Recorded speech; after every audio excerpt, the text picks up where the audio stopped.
नमस्कार, मैं नंदिनी सिंह और आप देख रहे हैं कोहराम लाइव।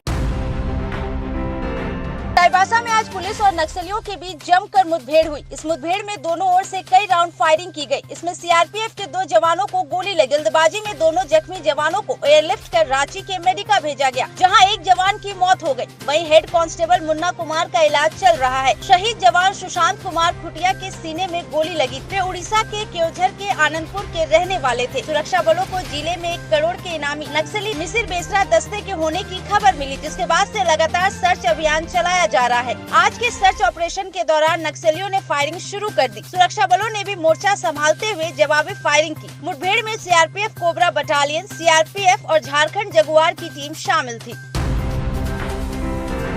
बिकाऊ सिस्टम के सबसे बड़े खरीदार के रूप में झारखंड में अपनी अलग पहचान बनाने वाले बड़े कारोबारी विष्णु अग्रवाल 9 दिन की पूछताछ के बाद आज ईडी कोर्ट में पेश किया गया। ईडी ने कोर्ट में फिर से विष्णु अग्रवाल के रिमांड की अर्जी डाली, जिसे मंजूर कर लिया गया। कोर्ट ने ईडी को विष्णु अग्रवाल की ओर 3 दिनों की रिमांड मुकर्रर कर दी है। ईडी और 3 रोज तक कारोबारी से पूछताछ कर सकती है। इससे पहले ईडी को विष्णु अग्रवाल की 5 दिन और फिर 4 दिन की रिमांड दी गयी थी। फर्जी तरीके से जमीन की हेराफेरी करने के इल्जाम में बीते 31 जुलाई की रात करीब 10 बजे न्यूक्लियस मॉल के मालिक विष्णु अग्रवाल को ईडी ने गिरफ्तार किया था। रांची सेंट्रल जेल में बंद विष्णु अग्रवाल के कई किस्से सामने आए हैं।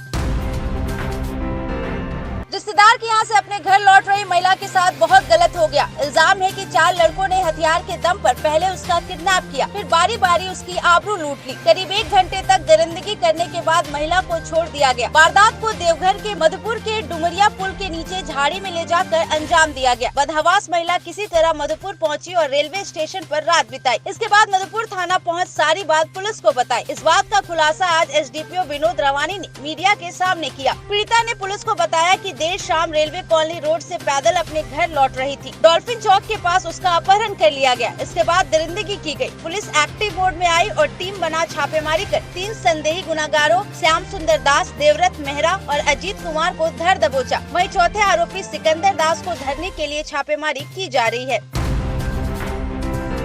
लोहे में दबकर एक मजदूर महादेव उरांव की जान चली गई। वहीं दूसरा मजदूर सोनू बेतरह जख्मी हो गया। इल्जाम है कि दोनों अभिजीत ग्रुप के द्वारा लगाए गए पाइपलाइन से लोहा टपाने गए थे। अभिजीत ग्रुप ने चंदवा प्रखंड में पावर प्लांट लगाने का काम शुरू किया था, लेकिन तकनीकी कारणों से इस प्लांट का काम अधूरा रह गया और इसे बंद कर दिया गया। प्लांट के ठप पड़ते ही लोहा टपाने वाले लोग एक्टिव हो गए और वहाँ से धीरे धीरे लोहा पार करने लगे। बताया गया कि लोहा तस्करों ने गाँव के कुछ मजदूरों को लोहा काटने में लगाया था। इसके एवज में उन्हें दिहाड़ी दी जाती थी। शुक्रवार को कटाई के दरमियान अचानक लोहे का एक बड़ा टुकड़ा काम कर रहे मजदूरों पर गिर गया। महादेव और सोनू लोहे के नीचे दब गए। वहाँ काम कर रहे साथी मजदूर जल्दबाजी में दोनों को बालूमाथ अस्पताल लेकर भागे, जहाँ डॉक्टरों ने महादेव को मृत घोषित कर दिया। वहीं सोनू को वहाँ से रेफर कर दिया गया। घटना लातेहार के चंदवा और बालूमाथ थाना के बॉर्डर इलाके की है।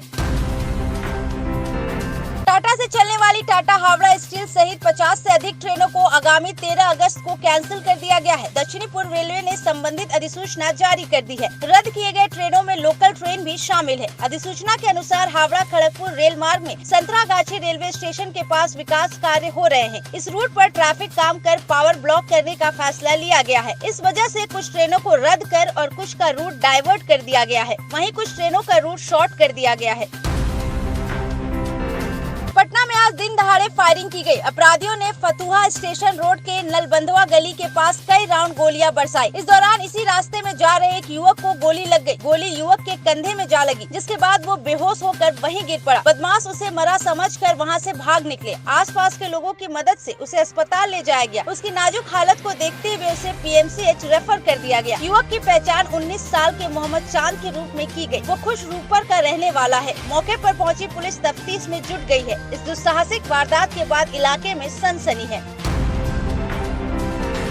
होटल कर्मी रवि सिंह की पत्नी सौम्या, 3 साल का बेटा विराट और 2 साल की बेटी अंशु की डेड बॉडी फांसी के फंदे पर लटकती हालत में मिली। 3 सेट में एंगल में सौम्या का शव साड़ी और उसके दोनों बच्चों की लाशें दुपट्टा के सहारे लटक रही थी। परिवार के कलह में दोनों बच्चों को मारकर खुद फंदे पर लटक कर जान देने की आशंका जताई जा रही है। ये कहना है हजरतगंज के एसीपी अरविंद कुमार वर्मा का। एसीपी ने मीडिया को बताया कि रवि कुमार बिहार के मुजफ्फरपुर के रहने वाले हैं। लखनऊ के मार्टिन का पूर्वा में रहकर काम करते कर रहे थे। बीती रात करीब 1 बजे काम से वापस घर लौटे, बीवी को आवाज दी पर कोई रिस्पांस नहीं मिला। दरवाजा खटखटाने पर भी नहीं खोला गया। इस बीच आसपास के लोग भी वहां जुट गए। खिड़की से अंदर झांक कर देखा तो फंदे पर सौम्या और दोनों बच्चों की लाशें लटकती दिखी। फिर सूचना पुलिस को दी गई। मौके पर पहुंची पुलिस ने दरवाजा को तोड़ तीनों की बॉडी को उतारा और अस्पताल भेज दिया, जहां तीनों को मृत घोषित कर दिया गया। पुलिस आगे की तफ्तीश में जुटी है। ऐसे ही झारखंड और देश दुनिया की झटपट खबरों के लिए बने रहिए कोहरामलाइव.com के साथ।